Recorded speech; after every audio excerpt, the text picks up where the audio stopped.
Welcome to United Policyholders Roadmap to Recovery workshop for wildfire impacted renters.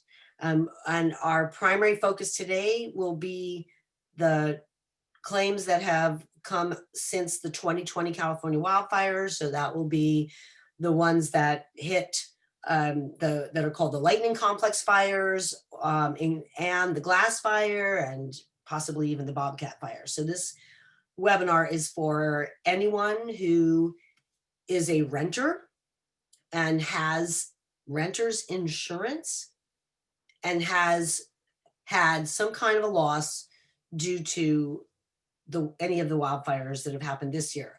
If I think we may have a couple people that lost their home or had their home damaged in a previous wildfire. That's fine. We will try to get to all the questions that were submitted in advance. Thank you for that. Those of you who did write in with questions.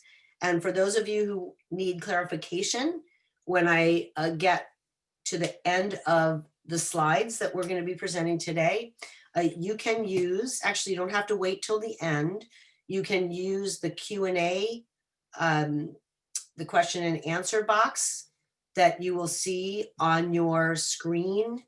And you can open that up and you can ask a question in there if you're confused by something that I say or something that I say triggers a question that you want to ask. You can use the Q&A. Otherwise, we're going to go through some basic information. We will answer the questions that came in before today's workshop. And I thank you all for your attention and your time. We are also offering tonight's webinar in Spanish for those of you who prefer that. The way that you can hear this information in Spanish is by going to that same the control panel that's either at the bottom or the top of your screen, depending on how you have Zoom set up. And there you see there should be an interpretation icon, looks like a little kind of globe.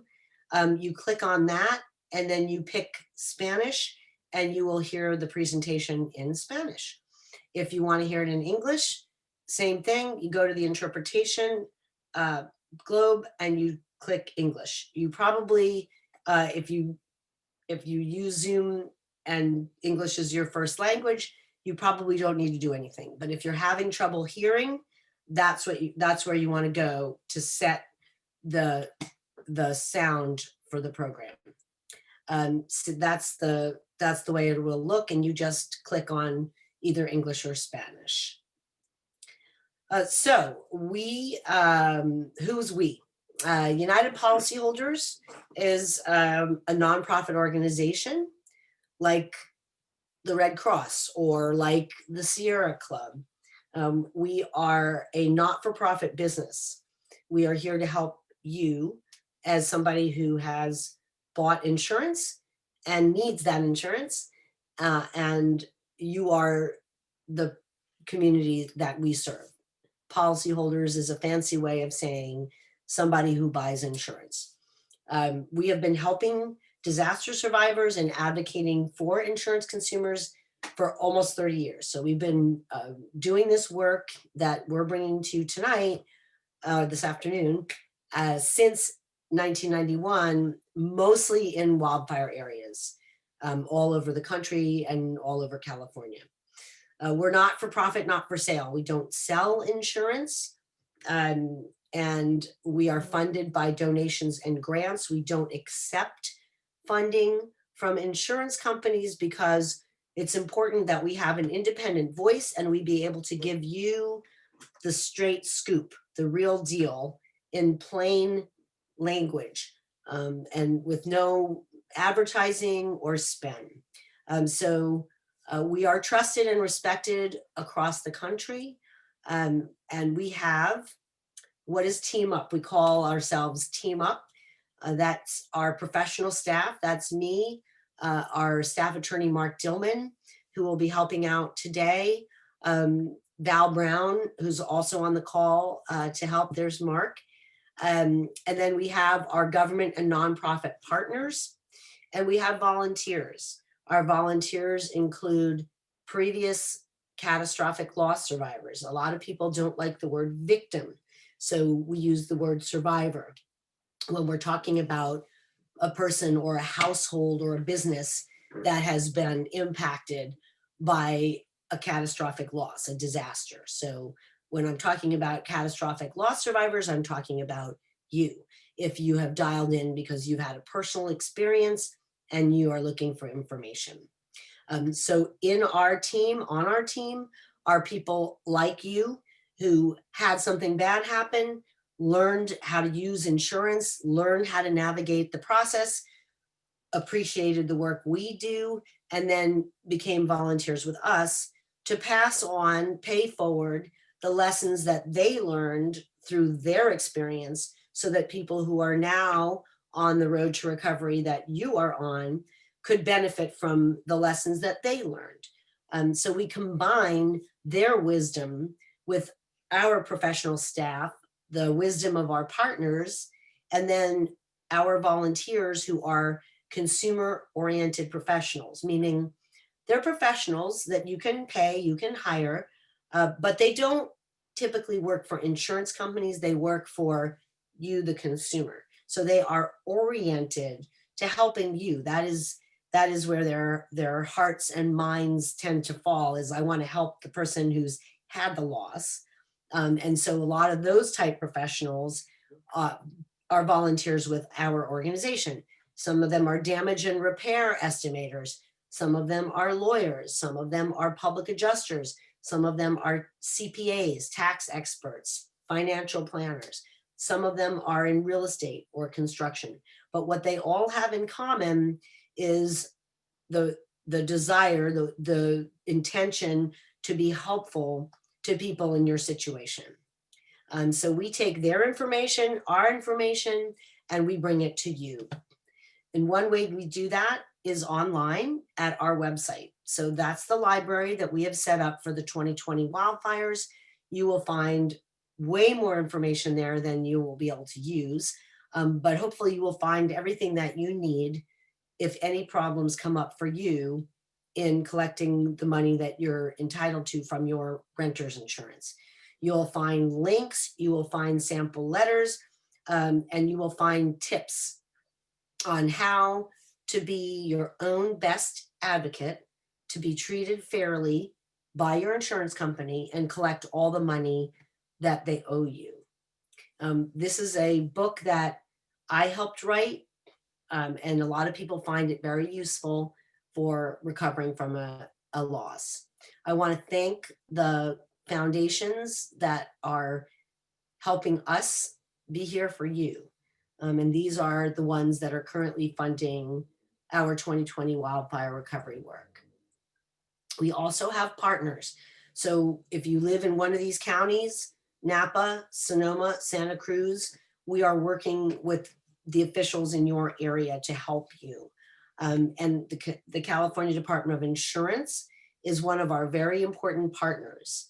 And I will tell you a little bit about them as we go through tonight. So this workshop is intended to be general guidance, not legal advice. So even though I'm a lawyer and a lot of our volunteers are lawyers, we're not your lawyer. We are just educating you. So I'm really here as a teacher tonight, and our staff is here to give you information. If you have a specific legal question, we recommend you consult an experienced attorney. And also, we don't endorse or warrant any of the sponsors listed on our website. Now, I say this partly because one of the questions that we got before today was from somebody who had hired a public adjuster, and sounds like things aren't going great with that public adjuster. And so, there are public adjusters that are in our Find Help directory. And obviously they're there because they support our organization. But just because you could find them there doesn't mean that we're here to say they're perfect or they will never give you a problem. So, we're here to give you information. But sometimes you might hire a professional and things don't go the way that you want them to, it's always something that we will try to help you with. But again, you can't hire us to be your lawyer or your PA. We can just give you as much information as we can. So we'll be covering some basics about renters insurance. What is it? What kind of benefits can you collect? And then some frequently asked questions, and then best practices and sources of help. The next Roadmap to Recovery event that we will be holding will be useful to you as a renter, because we will be talking about contents. And that is one of the important things that renters insurance does cover.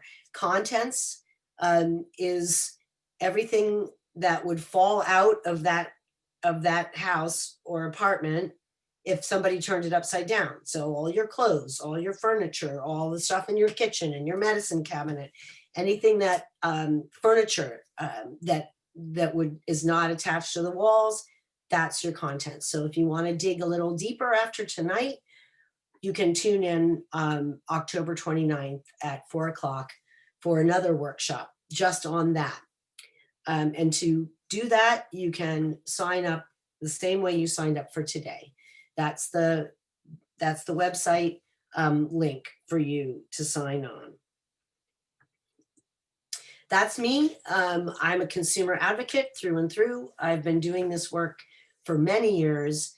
And when I say this work, I mean knowing as much as I can about insurance, and then translating it into plain language for you so that you can understand the very confusing world of insurance, and that you can make it work for you as much as possible. And so I'm also partly your voice. So if you have a problem with your insurance company, and you use our resources, I've taken a lot of information and then built a team so that if you're having a problem, we're going to give you as much information as we can. And if that's not enough, we can also bring your problem up the ladder. So how we do that, sometimes we would do it with the Department of Insurance, sometimes we would do it with your elected official, and sometimes we are fighting to change the laws to help you. So here's some basics about renters insurance. Your insurance policy has your name and address on it. It covers the cost to clean or replace your belongings, what you would take with you if you moved. Again, those contents that I talked about. It also covers additional expenses until you can relocate. So it sometimes is called additional living expenses. Sometimes it's called loss of use. Sometimes it's called a fair rental value. But this is, obviously you were paying rent before the fire. And so you're going to have to continue to pay rent. But if the rent that you have to pay at the new location, because your old place is not habitable, if that new rent is more, then your insurance will cover that difference for the period of time that's provided in the policy. So mostly what renters insurance gives you is money to replace your stuff, repair and replace your stuff, your belongings, your contents, and then money to help you get relocated. And if your temporary residence doesn't have a kitchen, but your old one did, and so now you're having to spend more money on food going out because you don't have a kitchen, that kind of an expense could be covered, and things like that. Now, not the rent you were already paying, because that is not an additional expense, but additional rent, additional food expenses, that is typically covered in a renter's insurance policy. Very different from your landlord's insurance policy. A lot of people think, oh, well, and this is for a lot of people don't carry renter's insurance. If you are a person who has it, that's great news. Not enough people have it. A lot of people think, well, I don't need it. My landlord has insurance, so that will cover me. But that is not true. The landlord's policy will cover cleaning your place and fixing the house and making it habitable again.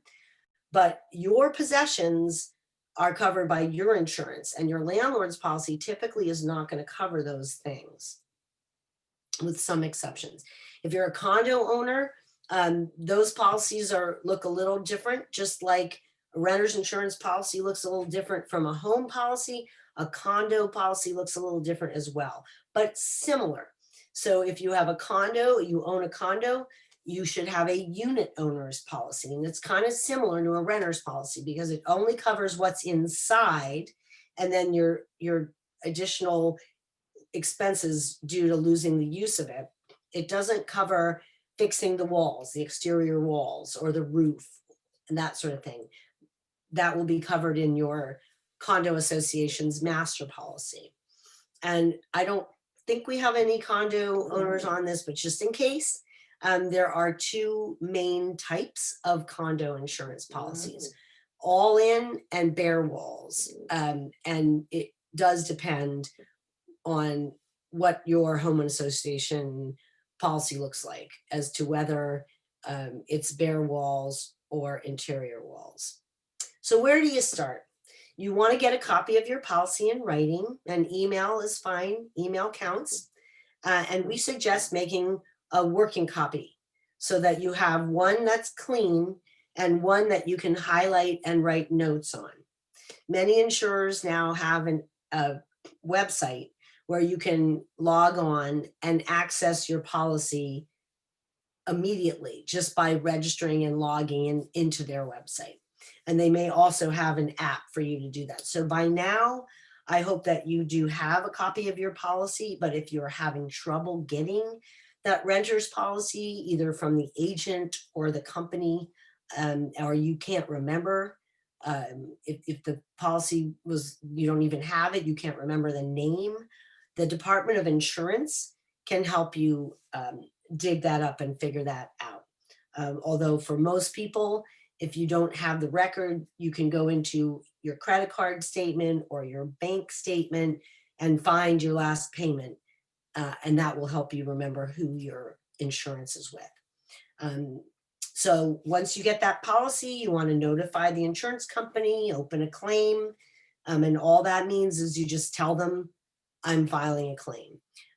Very important to be saving all receipts and to be keeping a diary or a journal. A lot of people say, I'm just not the type to do that. And I certainly can relate. I'm not either.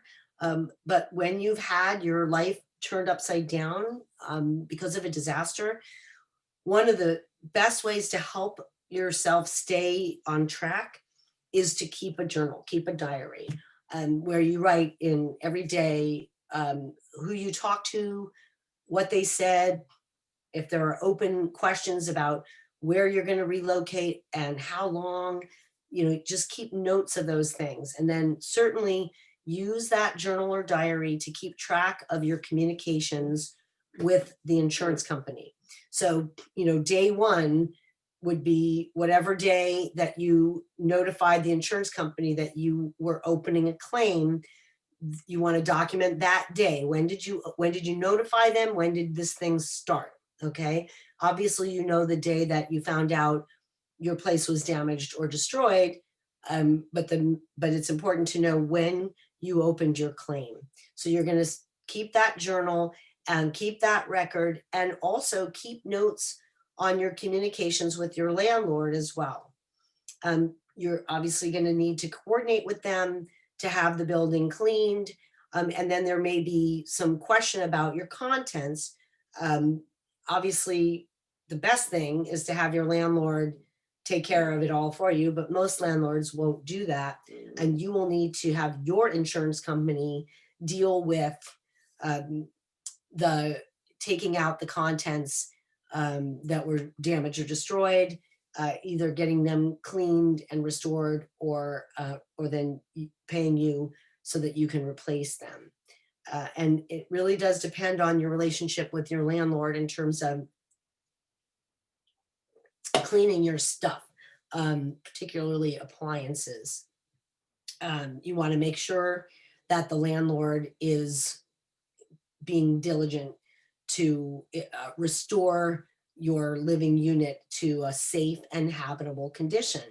And typically a landlord will hire, they'll be dealing with their own insurance, and they will hire what's called a remediation firm, which is another fancy way of saying a business that knows how to clean smoke damage and how to fix smoke damage and fire damage. So sometimes they're called restoration companies, sometimes they're called remediation companies, sometimes they're called Joe the handyman.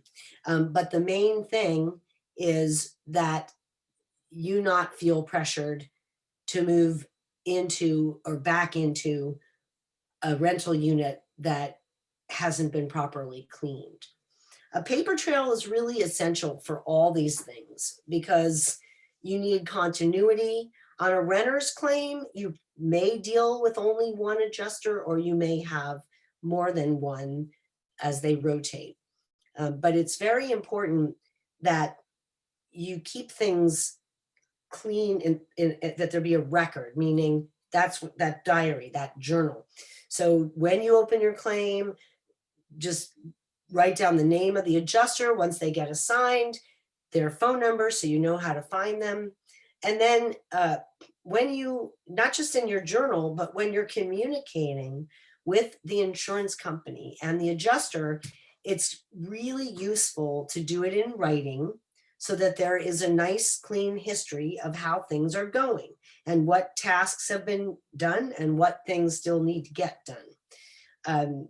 And it's, you know, insurance companies, they are businesses. They are not in the business of social service, even though their ads make you think they're fast, fair, and friendly, and we certainly hope they are. But adjusters are people, and some of them are really good at their job. Some of them are not as good. So the best thing you can do is have that nice, clean record of who said what to who when. And then when needed, you're emailing your insurance company on a regular basis and to keep things moving along, right? And if your adjuster is holding you up on something, then a good way to fix that is writing an email saying, I want to remind you that we live in an area that has had a disaster. I'm not sleeping as well as I normally do, and I really need your cooperation.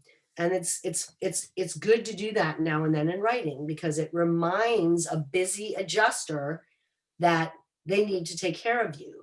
You know, most adjusters have a pretty heavy workload, so they're helping other people at the same time. So the best relationship you can maintain with an adjuster, the better things will go for you.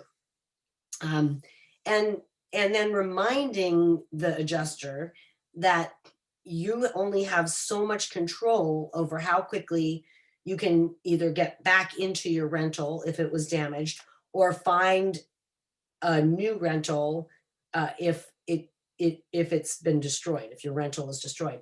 And as I don't need to tell all of you that finding a replacement rental that's equivalent to what you had, which is the standard that you're entitled to, can be very hard in a fire area where there's a lot of competition for rentals from all the homeowners and all the other renters. So if you're having a hard time finding a suitable place, that's something that you need to tell the insurance company in writing, and sometimes they will help you find a place. They have relationships with corporate housing places sometimes, and they may be able to help you. But when you're interacting with the insurance company, there are two words that describe the approach most likely to get what you need. Polite assertiveness, meaning you get more flies with honey, try to keep a good relationship with the adjuster, but also you need to be assertive, because it is your life that needs to get restored. It is your quality of life. It's your possessions that need to get back on track. And so to a certain degree, you have to be assertive, but we really recommend being as polite as you can, because again, adjusters are human. So if you piss them off, or you make them, you send them, 5-page single-spaced letters, they're going to try to avoid you. That's human nature. So you don't want that. You want to try, and I know sometimes it's hard, but you want to try to be as polite and keep it as professional as possible and avoid venting and screaming at them, even if you are frustrated. So the complete copy of your renter's insurance policy should have what's called the declarations page, which is like the front page that has your name and the location of the rental unit, and then all the details of what's in your policy. And it may have what are called endorsements, which are, again, in insurance, they never like to use a 1-syllable word when they can use a 4-syllable word. So an endorsement also is called, or could be a rider, but I like to refer to them as add-ons or extras that get attached to the basic form. If you haven't gotten your renter's policy, again, I said the Department of Insurance is a great place to go if you can't get online with your insurance company. Here's a sample letter to use, and we always recommend if your insurer is dragging their feet getting you the complete and current policy, that you write to them immediately, and so that there's a written record. The Department of Insurance, it has a toll-free number, which I will give you. If you have a pen, you can write it down. It's very easy to remember. 1-800-927-HELP. 1-927-HELP is the free California Department of Insurance hotline that you can use if you're having trouble getting a copy of your policy, or if they gave you a policy and it doesn't look right, or you haven't been contacted by an adjuster and you don't know what's going on. 1-800-927-HELP is a great free place to start. That's a government agency. Their job is to help you. So declarations, that is the map to your insurance policy, the key to what your insurer owes you, what's available, right? Not all of those declarations pages will look the same. So if you have renter's insurance through State Farm, your declarations page may look very different from somebody who has a renter's insurance through something like Lemonade. But they should all have the name of the insured, the location of the property, the date that the policy is in effect, and then what's in the policy and what your deductible is. Here's an example of a Lemonade renter's policy declarations page. See how it says renter's policy declarations. Again, that long insurance word that just means map. So this policy gave this person $10,000 in personal property. Personal property is another way of saying contents, another way of saying your stuff. It also covers loss of use. That's that additional rent you might have to pay, additional food expenses that you might have to pay, possibly even boarding a pet if the temporary residence that you have found doesn't allow pets. Personal liability should not be an issue. That's if somebody gets injured and says it's your fault. Don't worry about that. But this policy has a $250 deductible. What does that mean? That means that you don't have to pay $250 before the insurance company gives you benefits, but they're going to deduct $250 from what they pay you for your claim. And so if your loss is $1,000 and your deductible is $250, the insurance company is going to pay you $750, and you'll never get that $250. That's just how insurers do it.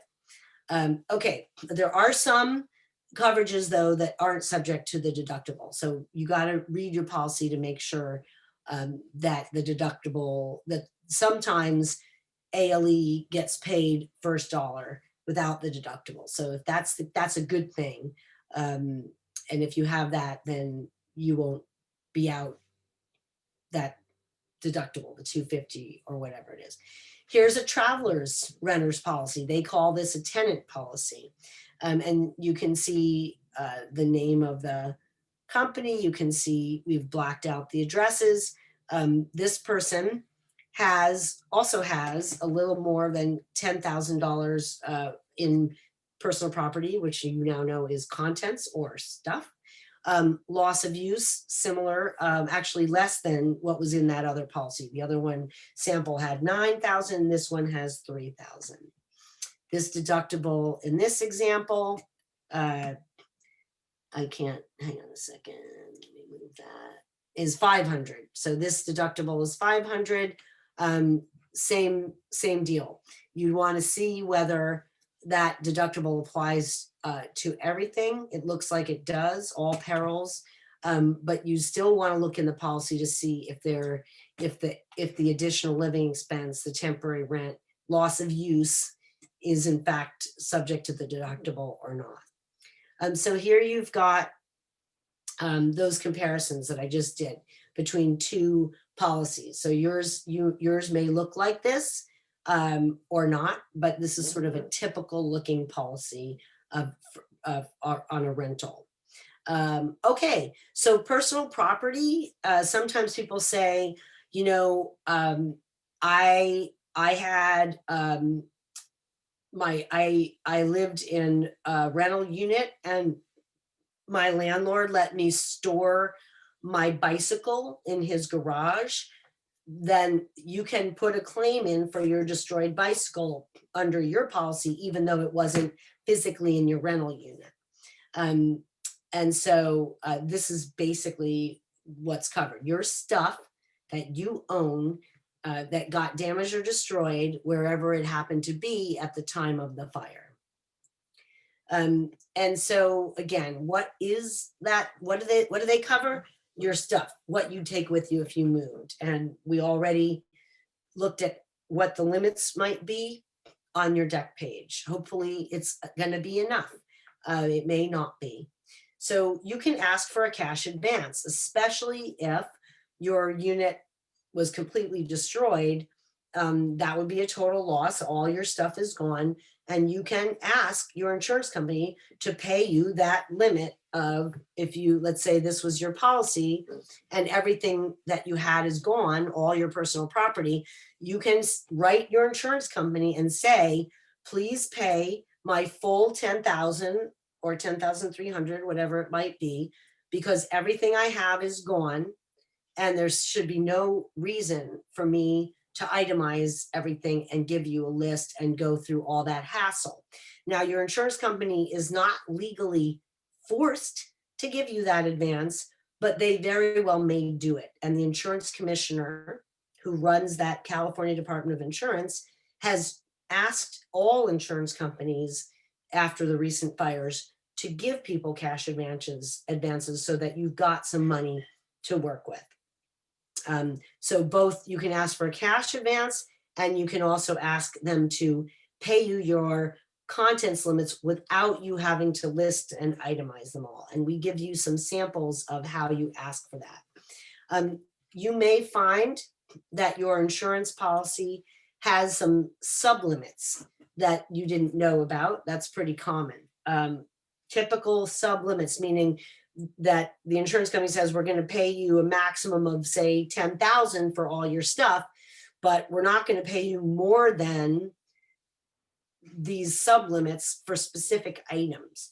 So unfortunately for a lot of us now working at home during COVID, you may have had business equipment in your rental, and there may be a limit for how much the insurance company will pay on that business property if you didn't add extra coverage for that. So these are just some of the examples where there may be these special limits.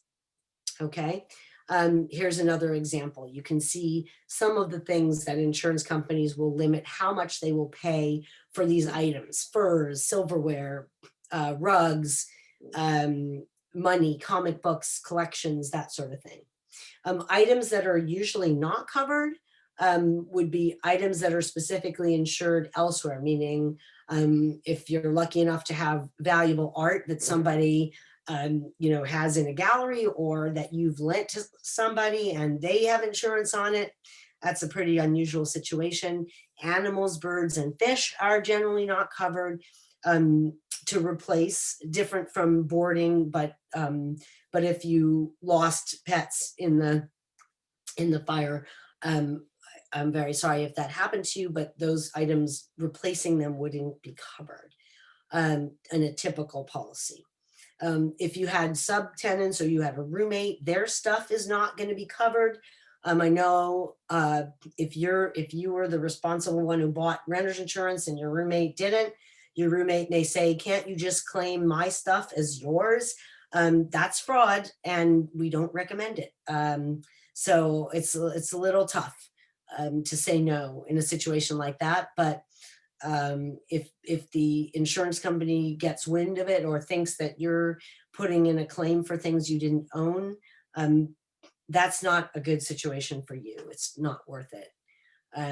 Motor vehicles are also not covered under a renter's policy, except if you have, say, a motorized wheelchair or some other mobility device. And similarly, recreational vehicles will not be covered, such as if you have an RV or if you have a motorcycle and that sort of thing. So there are two ways that your insurance company will value your personal property loss. They will either pay the actual cash value, which is what we call the Craigslist price, what somebody would have paid you for your couch or your bed the day before the fire. That's the actual cash value, okay? And some policies that's all you're gonna get. Hopefully you don't have ACV only, you have replacement cost coverage. That replacement cost coverage pays what it will cost you to replace it now, okay? Not the used price, but the replacement price, new. And one of the challenges you may have is some things that you can't replace, some one-of-a-kind items, or if you only have actual cash value, again, that will be frustrating for you, but you do the best that you can. If you have replacement cost value, you're going to want to make sure that when you replace items, you submit a copy of the receipt to the insurance company so you can collect the difference, because the way they normally do it is they will pay you only the actual cash value of your contents, your stuff, until you show them that you replace things, and then they will pay you the difference, right? But in order for you to get the difference between the actual cash value, this diagram shows it really nicely. They need to know that they need proof that you actually did replace, which is where the receipts come in. And again, if you're like me and you're not great with, keeping a journal or keeping all your receipts in one place, now's the time to turn over a new leaf and be more organized. It's really going to help you. So again, we've got, when you put your your contents claim in, if the insurance company says, well, we're only going to pay you actual cash value, we're going to deduct for depreciation, meaning wear and tear and age, and that's all we're going to pay you until you show us that you replaced, then it's important that you make sure they're not over depreciating. And if you don't have replacement cost coverage at all, and all you have is actual cash value, it's even more important that they don't overly depreciate your stuff, because that's all you're going to get. So the couch example we always use is, if you have a couch that is 5 years old, and it's in a family room and everyone watches TV sitting on the couch and eating snacks and there's stains all over it, that couch is going to be worth less than the exact same couch if it was kept in a fancy living room and no one was ever allowed to eat on it. So age isn't the only thing. Condition matters. So again, if you feel like the adjuster is overly depreciating your stuff and saying, oh, this couch was in crappy shape, and that it wasn't, you got to push back in order to get a fair settlement. Okay, so you want to look for that replacement cost endorsement. Hopefully you have it. There's an example, personal property replacement costs. That means that you get that replacement cost, right? They will pay you ACV, actual cash value at the time of loss. ACV, that's that up there, the lesser. And then once you replace, they should pay the difference if you have replacement coverage. Okay, so you're going to work with the adjuster assigned to your claim to try to settle your loss as quickly as possible. And you want to try to trust but verify the adjuster's valuations on your stuff by getting estimates from what we say qualified third parties, objective sources, right? They may not want to take your word that the couch was in great shape. So you might need to find a picture from a party or from that you have and show them, see, it didn't have stains. And then of course you want to do the most complete list that you can of everything that you owned that got damaged or destroyed, and whatever sources of proof that you can find will help. We offer lots of tips and tools on our website to help you make sure that you're getting a fair settlement for your stuff. Here are some of the examples of what you'll find in our website. These are downloads, spreadsheets, and tips on sample letters and that sort of thing. Okay, your loss of use, your temporary rent, extra food, that sort of thing. Extra expenses due to losing the use of your rental. The coverage and limits vary depending on what insurance company you're with. That declarations page, that map is going to tell you how much money is available, how much time you have to use it, meaning, do you have 12 months of ALE? Do you have less than that? Do you have 3 months? Because with a rental, there's an assumption that you'll be able to replace it faster than you would be able to replace a home. So your policy may have a time limit. It may have a money limit. Like we saw in those samples, there was a limit in one of them of $3,000 for loss of use. Another one had $9,000. That would be the money limit. The time limit will be in the policy. There may be both, or you may have a policy that doesn't actually limit the money and the time, but it says actual loss sustained. And even for that, there's going to be a reasonableness standard, meaning if it would be reasonable for you to be able to find another rental comparable to the one you had within a couple months, then your insurance company is going to probably try to cut you off. They're paying for your temporary rent because they're going to say that the actual loss sustained is got to be reasonable. And if they find that there are comparable units that you could be moving into and you're just not, they may cut you off. So those are kind of, some fights that you may have, and we hope that you don't.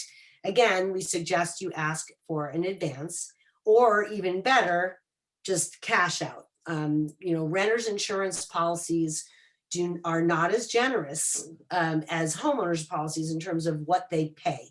So I think for a lot of renters, you have a pretty good shot at getting a cash out settlement pretty quickly, as long as you can establish that you're a reasonable person, you're cooperating, you're not trying to rip them off, you're not trying to soak them, you're not trying to put in your friend's stuff that they didn't have insurance for.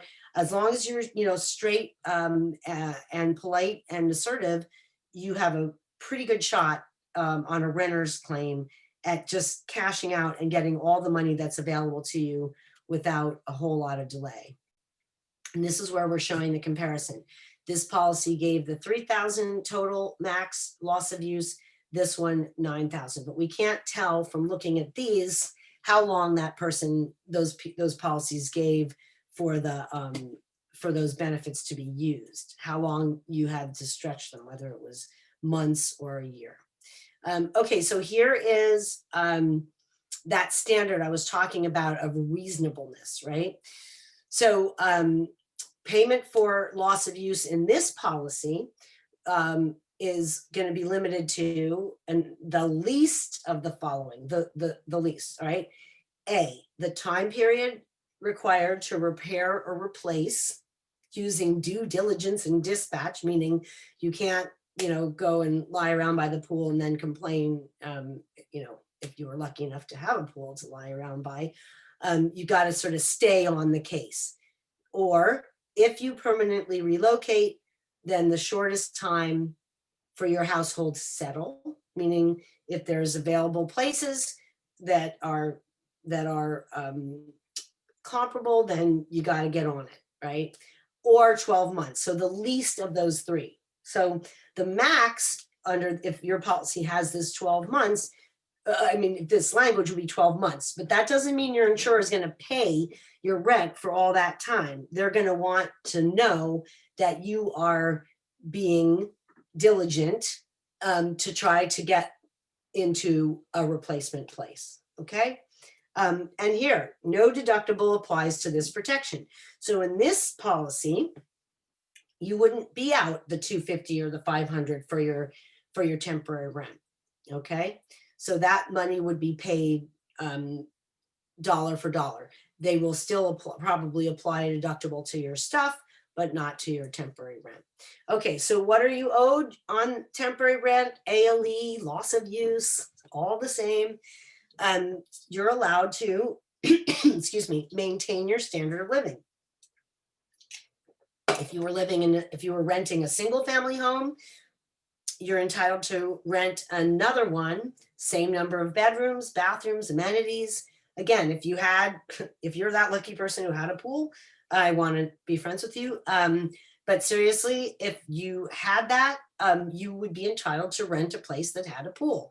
And the same goes with the number of bathrooms, amenities, and all that. But you may not want to be too much of a stickler about those things. And most important is finding a place that you want to live in that is reasonably equivalent. Okay. And same general type of neighborhood, etc. So what are you owed? The increased cost. So over and above that old rent. So if you were renting and paying $1,500 a month, but now you're paying $2,000, then your insurer owes you $500, which is a month as an increased cost of the rent. If your monthly food costs are $500 were before the loss, and now you find that you're having to eat out more, and your monthly food costs have jumped to $1,000, then your insurer should be paying you $500 a month for your increased food. And that goes for if you had a garden and you were growing a lot of your food and now you can't. Again, that you would have to show that your food costs when you had the garden were much cheaper than what they are now. And that difference is what you would be entitled to. It doesn't matter what you spend on the garden at all. That should be irrelevant. It's the fact that your food costs were X and now they're Y. Okay, so the difference between those two is what they owe you. If your drive to work is farther and now you are paying an extra $200 in gas, again, that they would owe you that under your additional living expense, loss of use coverage, that bucket of coverage that has that label. Utilities, let's say that in the rental, you were paying $150 a month for your utilities, but your new rental, it's included. That might either be a wash, or your insurer may say, well, you're actually saving money over what you paid in the past, but that will only matter if your rent if the rent at the new place, including utilities, is the same. That's pretty rare. I don't think that's going to happen to many of you. But you do have to keep track of these things. You do have to prove them if your insurer is not cashing you out. Okay, so every month you're gonna have to submit receipts unless you can reach an agreement with your insurer that they waive the paperwork and the receipts and all that, and that they just agree that they will pay you the maximum available. It's not, they're not obligated to do that, but it's never hurts to ask. Okay, so just to recap, what qualifies under loss of use?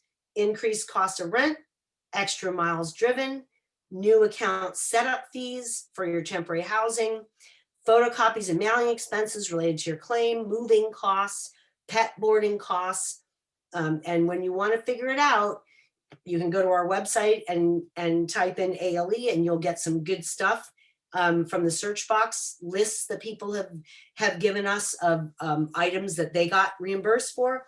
But ask yourself, is this an expense I have because of the fire? And if so, put in for reimbursement or ask for that advance.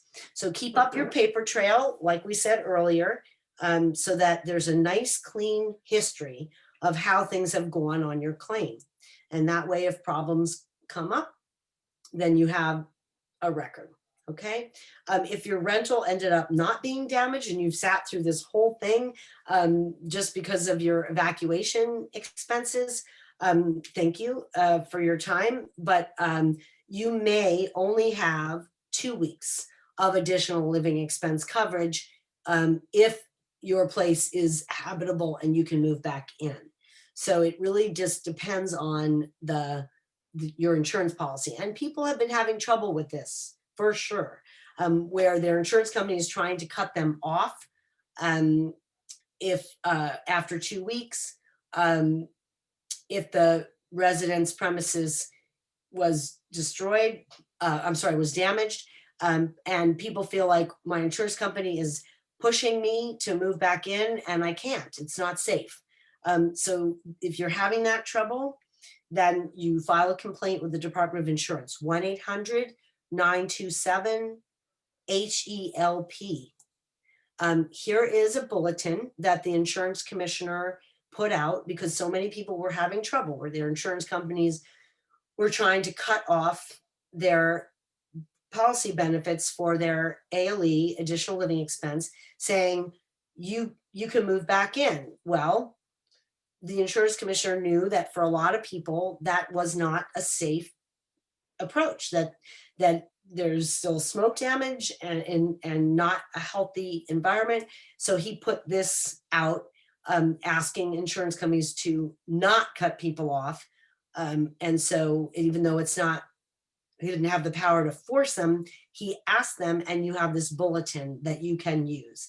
And you can see, and you send it to your insurance company and say, as the insurance commissioner wrote in his September 30th bulletin, we are asking you to be reasonable and continue paying our temporary rent until it's safe for us to move back in.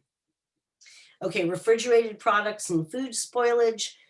This has also been a problem for some people, but generally you should be entitled to some money for the spoiled food in your refrigerator, depending on what your adjuster says. So if your adjuster is from out of state, they may not know that here in California, we protect our consumers. And we have a lot of rules about how insurance companies have to behave and what it means for them to behave fairly and in good faith.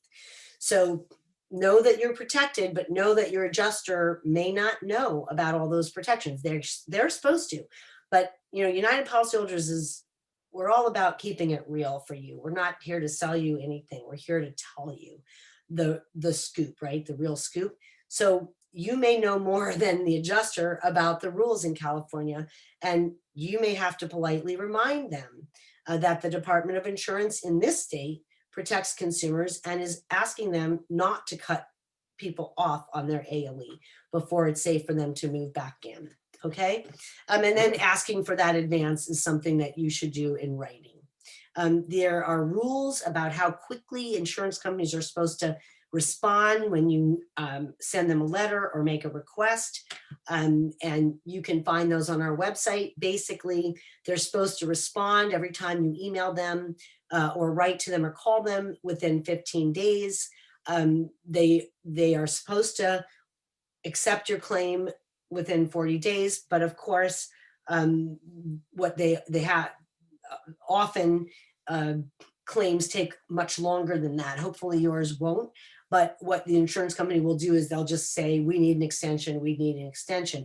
You can do the same thing, although usually you're the one trying to push them to hurry up. The one thing that some people need extensions on is putting in their contents inventory, because that can be very painful to have to try to remember everything. So just can't remind you this often enough. Get it in writing when the adjuster says we're going to pay this or not. This will confirm you said this, this, and this. Keep it professional and try to be concise, meaning no 5-page single space letters. That's not going to help you. You try to use good spelling, punctuation, and try to really avoid venting your frustrations and emotions to the adjuster. If you don't have renter's insurance and you're uninsured, and again, you sat through this whole thing, thank you for your time, you should still inventory and value your losses as best you can, because there may be some charitable money available. I know that in a number of the counties, there are things called long-term recovery groups, and they have things called unmet needs committees. And if you have unmet needs because you don't have insurance or you don't have enough, you can go to these long-term recovery groups. That we're part of them. The Red Cross is part of them often, and you can seek some charitable aid. You can also claim a loss on your tax return. So there's something called a case manager, and that can be very helpful. They're basically social workers.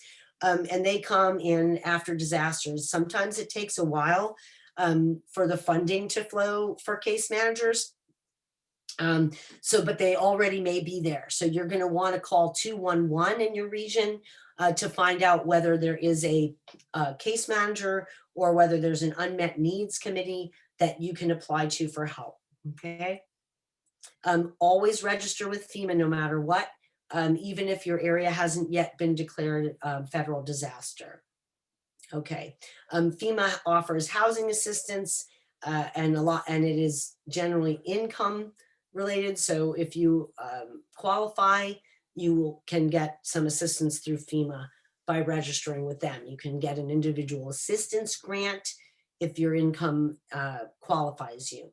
Here's some support sources for you. Our website, the Department of Insurance that we talked about, that 1-800-927-HELP, 211, your elected officials, FEMA, your insurance policy and company. You paid them money to help you out. When bad things happen, something bad happened, they should be there for you. And you should hold them to your promises. That's a lot of what we're here for, is to help you hold your insurance company to its promises. And then, of course, there are professional advocates. There's our library. Here's that number, 1-800-927-4357, which is HELP. And we encourage you to stick together with your fellow folks who've also been burned out by the fires. No one understands your situation like somebody who's been in the same situation as you. Encourage your friends to sign up to get notices of future events. And then if you want to get a copy of the slides from today, you can email info@uphelp.org. Our next workshop, as I said, is going to be October 29th at 4 o'clock on contents. And then if you want to look at any of the previous workshops that we've done, like this one, these are the links, and you can find them all on our website. Thank you again to our funders. So I know that we got some questions in advance, and Mark, my intrepid Mark, is here to help. Mark Dillman.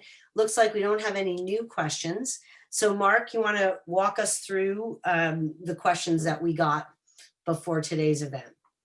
Absolutely. Yeah, thank you, Amy.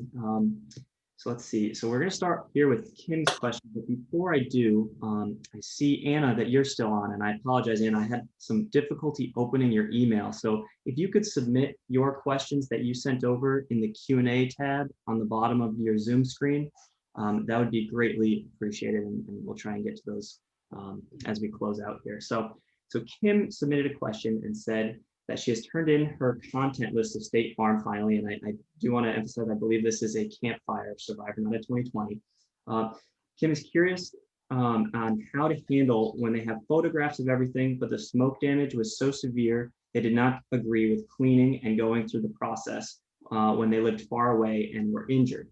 They signed all the belongings over to their landlord, who has disposed of them. They would like to know what is required because her PG&E attorney told her that photographs should be sufficient. So the first question is, how do I respond to State Farm concerning taking pictures of everything and documenting it all for replacement? Okay, so this person has an attorney helping them with their claim against the utility, so that there's no utility found to be at fault for the 2020 fire. So this is related to a previous wildfire, but that attorney is right that photographs should be enough for State Farm. So if you have those, and you have provided copies of them to the insurance company, and you have done that with a written letter saying, enclosed or attached are copies of the photos that show my possessions that were damaged, that were destroyed, that should be enough. And filing a request for assistance with the Department of Insurance sounds like it might be a good thing for you to do, Kim. Very common that debris gets removed before pictures are taken. We always say to people, try to take pictures of the debris, but a lot of times you can't. Either you couldn't access it, or there's really nothing visible in the debris, or it's just not safe. Lots of different reasons. So any reasonable proof of items that you have lost are sufficient for the insurance company to do their job and pay fairly. As much of a pain as it is to do that inventory, and if they are requiring you to do that, the best thing we can say is use our resources or ask State Farm if they will give you a contents specialist to help you with that. So what's the second part, Mark? So unfortunately, Kim is underinsured and should get the maximum payment from the insurance company so that she can move forward and replace things. Has smoke damage evidence from a report that her landlord did on the property, and the report said that the items should be disposed of in Class 2 dump site after being inventoried for the contents list. So the second question is, how do I respond to my insurance if they try to shut me down and tell me they won't replace things?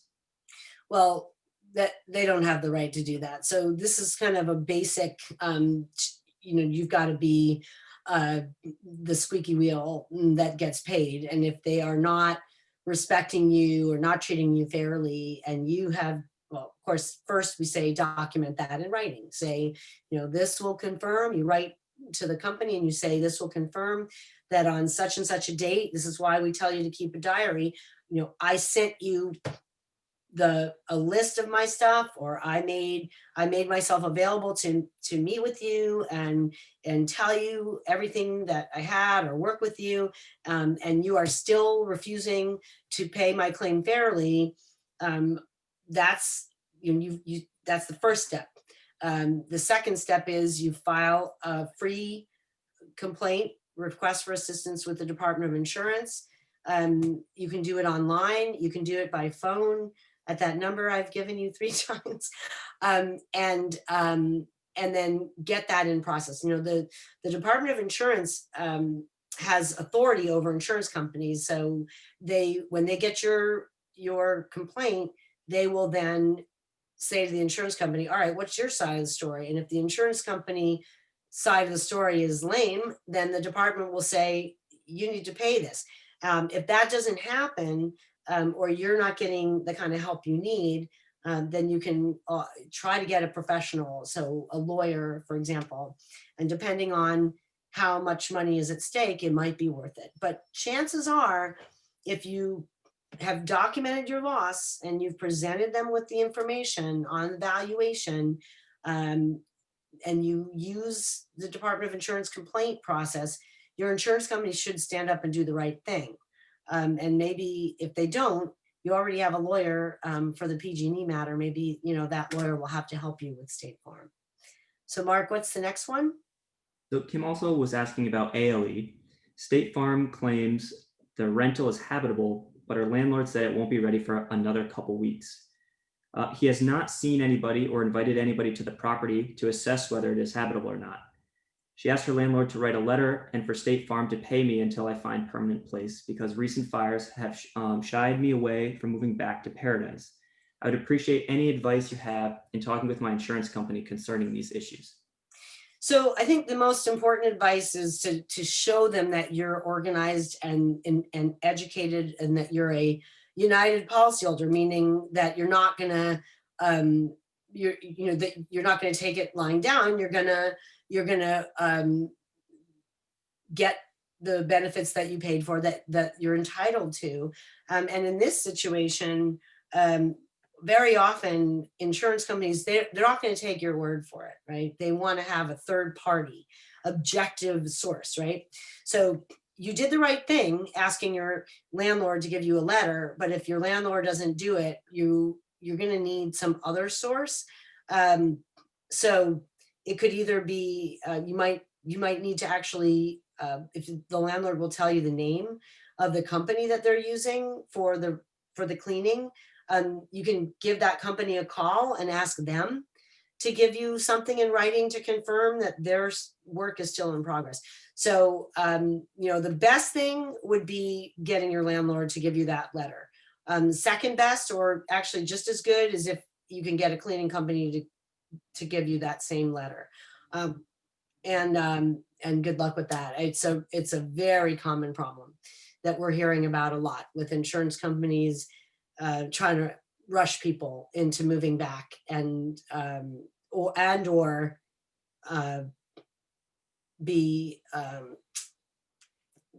not take seriously enough the need to do a professional cleaning. A lot of there's a lot of problems people are having with that situation where the insurer says, here's you can clean this, or we've heard about them paying for Mary Maids to go in, but really wildfire smoke, ash, and particulates need special cleaning. So especially if the heat was nearby, or the windows were open and smoke filled the place, it's that kind of damage cannot get cleaned up with a sponge and a bottle of bleach. The next question. All right, so this next question is actually very similar, but I'll give you the facts here just to see if there's anything else that you'd like to point out. This is from Vanessa, who is still in an epic battle with State Farm, at the point of needing them to approve a certified industrial hygienist because they have been ignoring the report and pictures of the soot sponges that Service Master Restoration provided. They claim that there's no damage and it's habitable. They had to have Service Masters come out a second time and take photos of them testing contents with sponges because State Farm believed they were only from the structure and the contents were unscathed. Service Master did test the structures and contents and sent a copy of that report to the landlord, who also uses State Farm.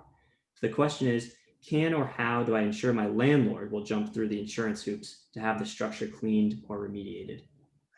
I think all you can do is communicate clearly with the landlord, and potentially, and also in writing, because it is on them to restore the property to a habitable condition. And while you don't want to start a fight with your landlord, they do have that legal obligation.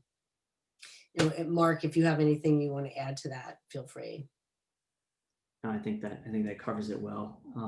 Vanessa did have two other questions, and I'm not sure if Vanessa is on with us at the moment. Unfortunately, they are related to more landlord-tenant issues, asking about whether there's anything preventing the landlord from evicting her while she fights State Farm, or if she's legally required to pay rent.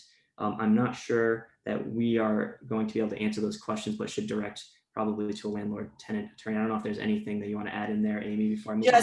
Yeah, actually, Anna Hempel also asked a question about eviction, and we can't answer those questions, but Legal Aid of Northern California should be able to, if you can, they have a hotline. I don't have it handy. But if you look up Legal Services of Northern California, LSNC, they typically have lawyers that are helping with landlord-tenant matters for free. So we had another question. I know, Mark, I think you still have some, but August asks, I have not heard from my assurant case manager for over 3 weeks. After multiple calls and emails, I don't know the status of my claim filed August 28th. I can't seem to get an answer. That is a perfect situation, not to be a broken record, but to file a request for assistance with the Department of Insurance, because that's unacceptable. You saw well more than 15 days has elapsed since August filed that claim. So the company is technically in violation of the law. So I would definitely go to the Department of Insurance with that one. Mark, do we have a couple more? We have one from, or a couple questions, I should say, but from another person for Julia. So I'll give you again the facts here and lead you through about 4 or 5 questions here. And I'm sorry, before you do that, I just want to say, Anna, you also asked, I think you're hoping to be able to stay in your current rental unit until another one is available in January.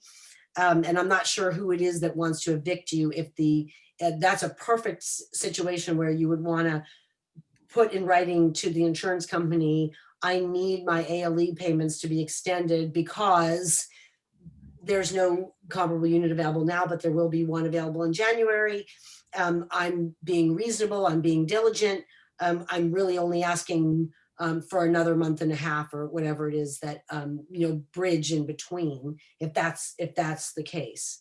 I may be missing something there, but Mark, okay, back to the questions that you had. So Julie is interested in learning more about how to navigate the insurance process as a renter on a property where the homeowners also lived on the property in a separate dwelling and at the same time and had the same insurance carrier, State Farm. Her family of 4 just moved to the rental home on August 1st. They paid rent and deposit, but have not signed the rental contract yet with the owners who are having a baby. Can you speak on how to best navigate that?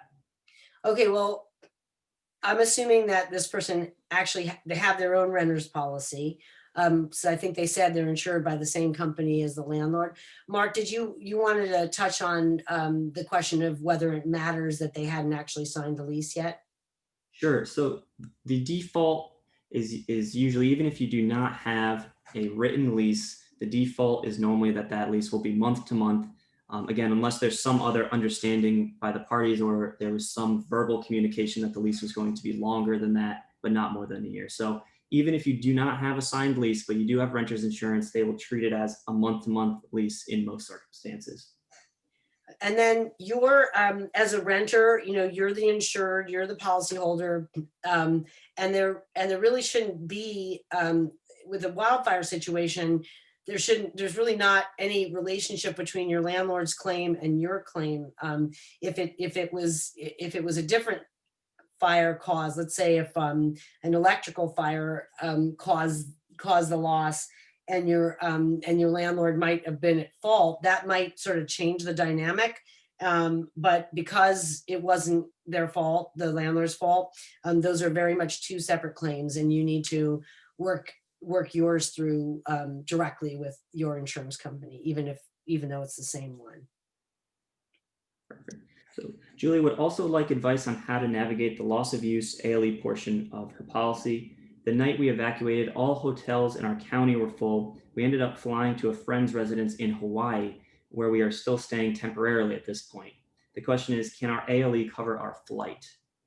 I think that's going to be a tough one, honestly. I think I certainly understand it. It's pretty traumatic what's been going on, and what must have gotten you to say, we got to get out of here. No one would really blame you for that. But I think getting the insurance company to pay for the flight is going to be a fight. They're going to say, you didn't have to incur that expense. You voluntarily incurred that expense, and you could have done something else. But if you can establish, like what you said, that there were no hotels available in the area, which I don't think it's hard to establish that. It's pretty obvious. But if you've put in writing, we didn't have friends or family to stay with. We don't have, for whatever reason, a lot of it is just about reasonableness, right? If you can show that it was reasonable for you to have to fly out of California, you're going to have to really document that. Because I think, I'm sure that at first blush, the adjuster is going to say, no way, so again, if you can come up with any kind of reasonable explanation, and details help. So if you could say, we called the, Motel 6, we called such and such, and I'm not saying make things up, but, if you can document your efforts and show that you were reasonable and you had no choice, you have a shot at it. But just knowing insurance companies the way I do, I think that's gonna be a tough one. I mean, your rent that you're paying there, as long as it's not crazy. I mean, rents are pretty crazy in the Bay Area. So as long as it's not, out of whack with what you would have had to be paying in near where you lost your home, then they should be paying the difference in rent, regardless of the fact that you're over there in Hawaii. And Amy, I'd like to reemphasize something that I hear you say quite often. It doesn't hurt to ask. The worst they can say is no. That's right. Negotiate. If the rent is lower in Hawaii, they may be willing to negotiate. So that's right. That's exactly. Good point, Mark. Good point. Say you're saving money on my rent, so cover that airfare, and we'll call it a day. I mean, it's a lot of the time insurance adjusters will try to make it seem like everything is super black and white, and some of it is, and it is a contract and all that. But they generally want to get in and get out as well. So, we say to people sometimes, like,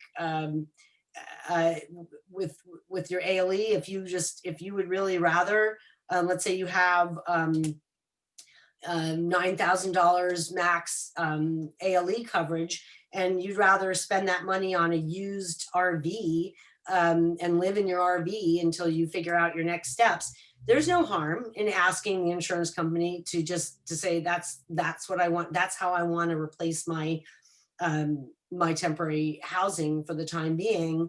It's not a crime to ask for it, I mean, and if it's going to make it possible for the adjuster to close your claim and move on, they may very well consider it, especially if you're not asking for more money than you would otherwise be entitled to.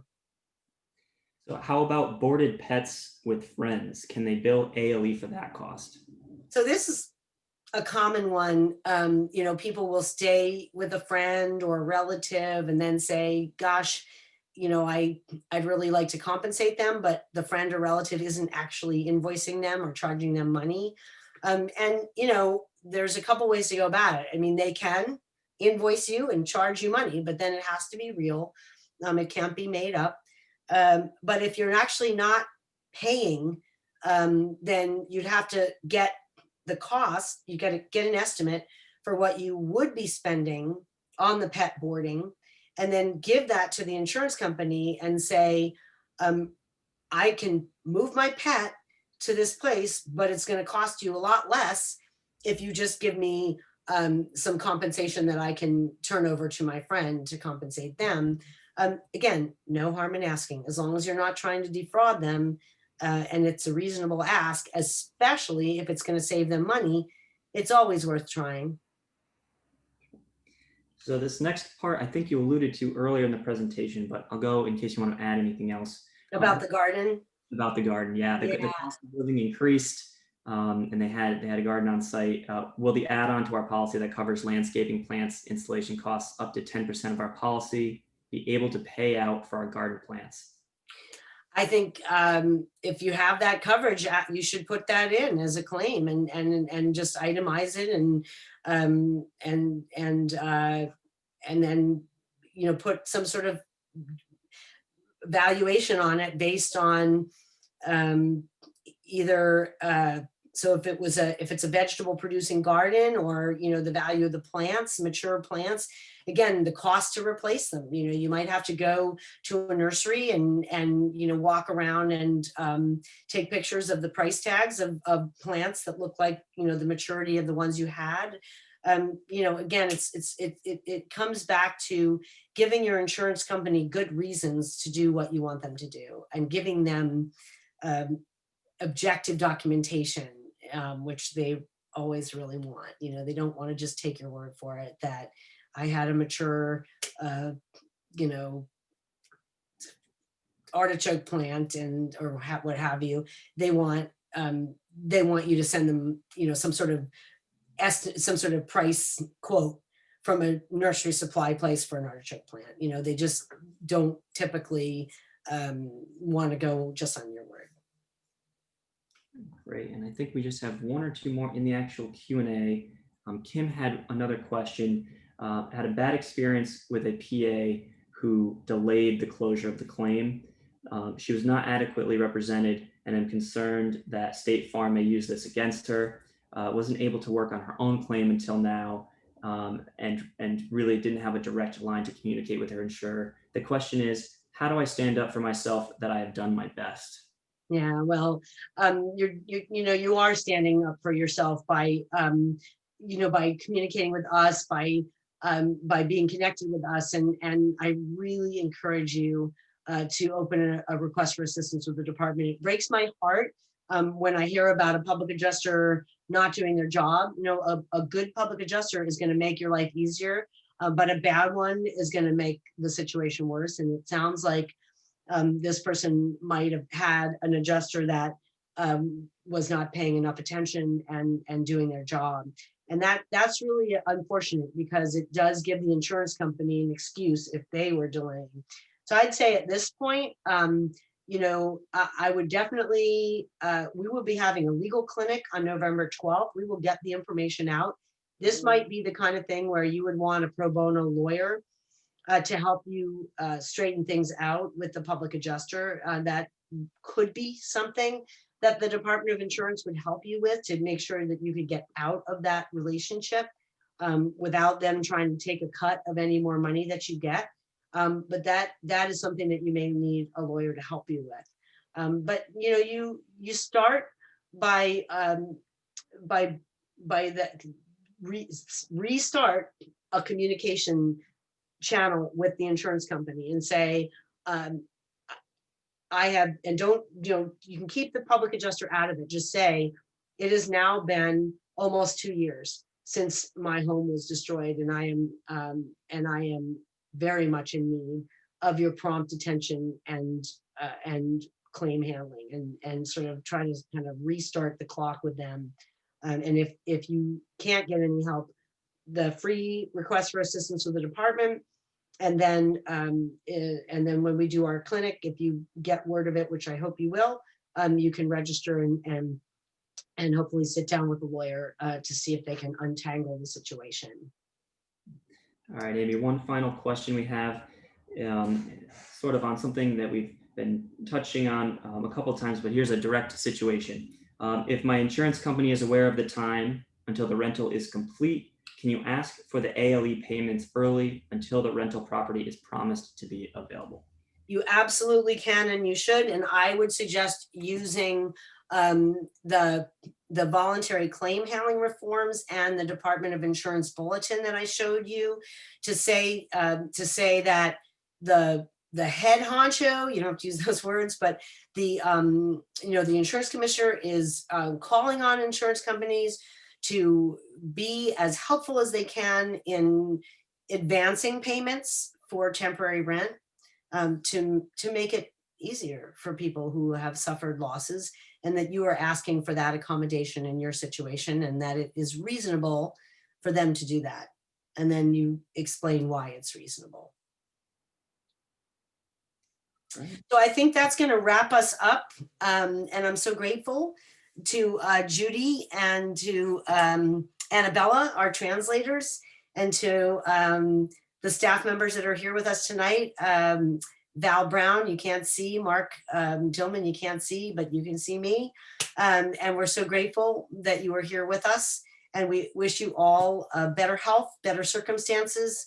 And thanks for your time this evening. We're going to stop the recording now.